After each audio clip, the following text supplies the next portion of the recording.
Praise lord, హల్లెలూయా. దేవుని యొక్క నామానికి మహిమ కలుగునుగాక. దేవుని యొక్క నామానికి మహిమ కలుగునుగాక. హల్లెలూయా. ప్రభునందు ప్రియమైనటువంటి దేవుని బిడ్డలారా, ఎలోహిం వాయిస్ ఆధ్యాత్మిక మేలుకొలుపు అనే 3వ రోజు యొక్క ధ్యానాంశము మిమ్మల్ని అందరినీ కూడా ప్రేమపూర్వకంగా ఆహ్వానిస్తూ ఉన్నాను. దేవుని యొక్క పరిశుద్ధ గ్రంథములో నుంచి రోజు ఒక వాగ్దానముతో కూడిన సందేశమును మీకు అందించడానికి ఇష్టపడుతూ ఉన్నాం. పరిశుద్ధాత్మ ప్రేరణ చేత ఈ కార్యక్రమాన్ని మేము చేస్తూ ఉన్నాం గనుక వీక్షించండి. అనేక మందికి ఈ వాక్యాన్ని పరిచయం చేయండి. తద్వారా వారు కూడా దేవుని యొక్క ఆశీర్వాదాలను పొందుకుంటారు. ప్రభునందు ప్రియమైనటువంటి దేవుని బిడ్డలారా, ఉదయకాలము నుంచి ఇప్పటి వరకు కూడా ప్రభు మనలను తన సురక్షితమైన చేతుల ద్వారా రక్షించి ఇటు రీతిగా మనందరము కలుసుకునే కృప చూపిన యేసయ్యకు ప్రత్యేకమైన వందనాలు తెలియపరుస్తూ ఉన్నాను. ఉదయకాలంలో మీకు వస్తున్నటువంటి ఆ వాగ్దాన సందేశమును నేను మీకు వివరించి చెప్పడానికి ఇష్టపడుతూ ఉన్నాను. రండి, దేవుని యొక్క పరిశుద్ధ గ్రంథములో నుంచి న్యాయాధిపతుల గ్రంథం 6వ అధ్యాయము 16వ వచనాన్ని మనము చూస్తే అక్కడ దేవుడు గిద్యోనుకు సెలవిస్తున్నాడు ఏంటనంటే, నేను నీకు తోడయుందును అని. ఇజ్రాయేలులను రక్షించడానికి, వారి శాపసహితమైనటువంటి జీవితంలోంచి వారిని రక్షించడానికి దేవుడు గిద్యోనును ఎన్నుకున్నప్పుడు, గిద్యోను ఇశ్రాయేలు రక్షించడానికి ఆ ప్రాంతానికి వెళ్ళి అక్కడ ఎదురైన ఆటంకాలను, ఎదురైనటువంటి అవాంతరాలను దేవునికి వివరిస్తూ ఉన్నాడు. అప్పుడు సాక్షాత్తు దేవాతి దేవుడు గిద్యోనుతో మాట్లాడుతున్న మాట ఏమిటనంటే, నేను నీకు తోడయుందును. దేవుని నామానికి మహిమ కలుగునగాక. దేవుడు అంటున్నాడు, నేను నీకు తోడై ఉంటాను గిద్యోను అని అంటున్నాడు. ఎంత అద్భుతమైనటువంటి మాట దేవుని నుంచి మనం పొందుకోగలుగుతున్నామో ఆలోచన చేయండి. దేవుడే మన పక్షాన ఉంటే మనకి విరోధి ఎవడు అని దేవుని యొక్క పరిశుద్ధమైన గ్రంథంలో మనం చూడగలం. గనుక ఈరోజు దేవుడు మనతో అంటున్నటువంటి వాగ్దాన సందేశం ఏమిటనంటే, నేను నీకు తోడై ఉండేదను. నిజంగా దేవుడు మన తోడుంటే మన జీవితంలో జరిగేటువంటి 4 అంశాలను మీ ముందు ఉంచాలని ఆశపడతా ఉన్నాను. నిజంగా దేవుడు మనకు తోడుగా ఉంటే మొట్టమొదటిగా మనము చాలా ధైర్యంగా ఉంటాం. మొట్టమొదటిగా మనము చాలా ధైర్యంగా ఉంటాం. అందుకే ఆదికాండము 26వ అధ్యాయము 24వ వచనములో దేవుడు ఇస్సాకుతో సెలవిస్తూ ఉన్నాడు ఏంటంటే, నేను అబ్రహాము దేవుడను, నీవు ధైర్యంగా ఉండు అని ఇస్సాకుతో మాట్లాడినట్లుగా మనం చూస్తూ ఉన్నాం. గనుక మనము నిజముగా దేవుడు మనకు తోడుగా ఉంటే మనం బహుధైర్యముగా ఉంటాం. ఈ లోకములో దేవుడు మనకు తోడుగా ఉంటే మనం ఎవ్వరికి కూడా భయపడవలసిన అవసరం లేదు. ఎందుకనంటే ఆయనే మనకు తోడుగా ఉన్నప్పుడు ఆటోమేటిక్గా మన హృదయంలో నుంచి ఒక ధైర్యము పుట్టుకొస్తుంది. అది దైవ సంబంధమైనది. ప్రియమైనటువంటి వాళ్ళరా, ఈరోజు దేవుడు మనతో ఉంటే మొట్టమొదటిగా మనం సంపాదించుకునేది ఏంటనంటే ధైర్యం సంపాదించుకుంటాం. రెండవదిగా దేవుడు మనతో ఉంటే మనం వర్ధిల్లుతాం. ఆదికాండము 39వ అధ్యాయం 2వ వచనంలో యోసేపును మనం చూస్తే, యోసేపును అన్నతమ్ములు అమ్మిన తర్వాత దేవుడు అతనికి తోడై ఉండెను అనే మాటను మనము ఆదికాండము 39వ అధ్యాయంలో చూడగలం. దేవుడు యోసేపునకు తోడై ఉండను గనక అతడు వర్ధిల్లుచు వచ్చెను అనేటువంటి మాటలను కూడా పరిశుద్ధమైన గ్రంథంలో క్షుణ్ణంగా మనము గమనించగలం. గనక ఈరోజు దేవుడు మనకు తోడుగా ఉంటే మనం వర్ధిల్లుతాం.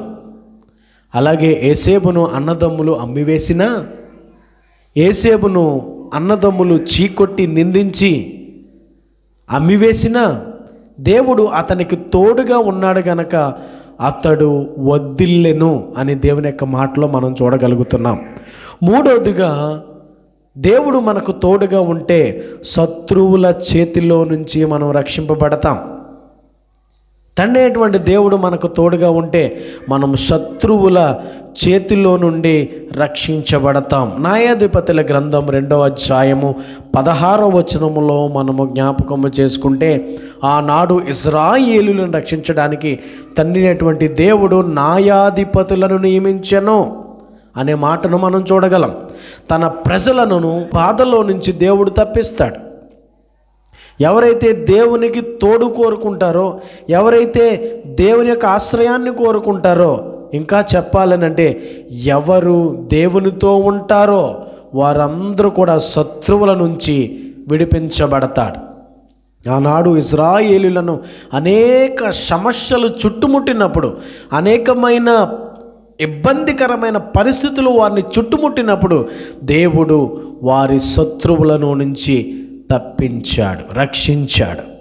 ఈరోజు చాలామంది దేవుని యొక్క మాటను లక్ష్యము చేయకుండా అనేకమైన శోధనల చేత పట్టబడి ఉన్నారు, అనేకమైన బంధకాల చేత పట్టబడి ఉన్నారు, అనేకమైనటువంటి దేవునికి అయిష్టమైన కార్యాల చేత పట్టబడి ఉన్నారు. అయితే దాన్ని విడిపించుకోవాలి అనంటే దేవుడి యొక్క తోడును కోరుకోవాలి. అప్పుడే మన బలహీనతలో నుంచి, మన శత్రువుల్లో నుంచి మనము రక్షింపబడతాం, విడిపించబడతాం. దేవునికి ఇష్టానుసారులుగా జీవించడానికి ఆస్కారం ఉంటుంది. కనుక మూడవదిగా, దేవుడు మనతో ఉంటే మనము మన శత్రువులలో నుంచి రక్షింపబడతాం. నాలుగో విషయం ఏంటంటే, శ్రమలన్నిటిలో నుంచి దేవుడు మనల్ని ఏం చేస్తాడు? తప్పిస్తాడు.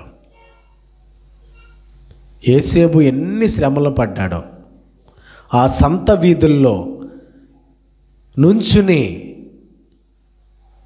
అన్నదమ్ముల ద్వారా వెలివేయబడినటువంటి యేసేపును ఎన్ని శ్రమల గుండా దేవుడు నడిపించిన తర్వాత ఆ దేశానికి ప్రధానిని చేశాడు. గనుక ఈరోజు నా ప్రియమైనటువంటి వారలారా, దేవుడు మనకు తోడై ఉంటే మన జీవితాల్లో జరిగేటువంటి 4 విషయాలను నేను మీకు జ్ఞాపకం చేశాను. ఆ 4 విషయాలు ఏమిటంటే, దేవుడు మనకు తోడై ఉంటే మొట్టమొదటిగా మనము ధైర్యంగా ఉంటాం, రెండోది మనం వర్ధిల్లుతాం, మూడోది శత్రువుల చేతిలో నుంచి మనం విడిపించబడతాం, నాలుగోది శ్రమలన్నిటిలో నుండి తప్పించబడతాం. నా ప్రియమైనటువంటి సహోదర సహోదరి, ముగింపులోనికి వస్తూ ఉన్నాం. ఈరోజు దేవుడు నీకు తోడై ఉండాలి అనంటే దేవునికి అయిష్టమైన కార్యములను విడిచిపెట్టి పరిశుద్ధమైన జీవితాన్ని జీవించడానికి ప్రయత్నించండి. ఒకవేళ మన బలహీనతలు మనలను దేవునికి దూరపరుస్తూ ఉంటే ఒక్కసారి దేవుని యొక్క సహాయాన్ని అర్థించండి. అప్పుడు ఆయన నిన్ను పరిశుద్ధతలోనికి ఆయన తీసుకొస్తాడు. కనుక ఈరోజు దేవుడు ఎవరికి తోడుంటాడు అనంటే, దేవునికి ఇష్టమైన జీవితం జీవించే వారికి, అంటే దేవుని దృష్టికి నిర్దోషమైనటువంటి జీవితము జీవించే వారికి దేవుడు తోడుగా ఉండి తన ప్రణాళికలను మన పట్ల అన్యజనుల ఎడల ఆయన వెలుగుగా చేస్తాడు. ఈ వాక్యం వింటున్నటువంటి నీవు ఈరోజు దేవుడు నాకు తోడుగా ఉంటే బాగుండు అని అనుకుంటున్నారా? అయితే ఆయన అంటున్నాడు, నేను నీకు తోడై ఉంటాను. నువ్వు ఎన్ని అభ్యంతరాలు చెప్పినా సరే నేను నీకు తోడై ఉంటాను అని ప్రభు చెప్తా ఉన్నాడు.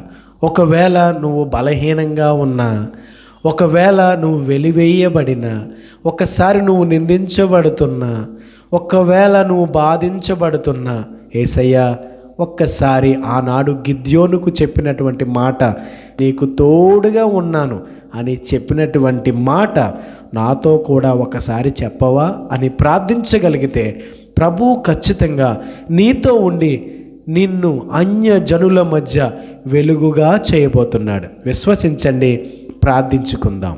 ప్రార్థన. మహాపరిశుద్ధుడా, ప్రేమగల తండ్రి, నీ ఘనమైన శ్రేష్టమైన ఉన్నతమైన నామానికి స్తోత్రాలు. ఇదిగో నాయనా, ఈ 3వ రోజు యొక్క ధ్యానాంశములో మీరు మాకు తోడై ఉన్నందుకు స్తోత్రాలు. ఎలోహిం వాయిస్ ఆధ్యాత్మిక మేలుకొలుపు అనే కార్యక్రమం ద్వారా అనేక మందిని దీవించండి, ఆశీర్వదించండి. మళ్ళీ రేపటి దినాన్ని కలుసుకోవడానికి మీరే కృపను అనుగ్రహించి నడిపించమని, వీక్షించిన వారందరినీ మీరే దీవించి వారికి తోడుగా ఉండి వారిని విడిపించండి, వర్ధిల్లింప చేయండి, శత్రువుల చేతిలోంచి తప్పించండి, శ్రమలన్నిటిలోంచి తప్పించి మీరే వారిని ప్రేమించి ఆదరించమని యేసు నామములో అడిగి వేడుకొనుచున్నాము మా ప్రియ పరలోకపు తండ్రి. Amen. God bless you all.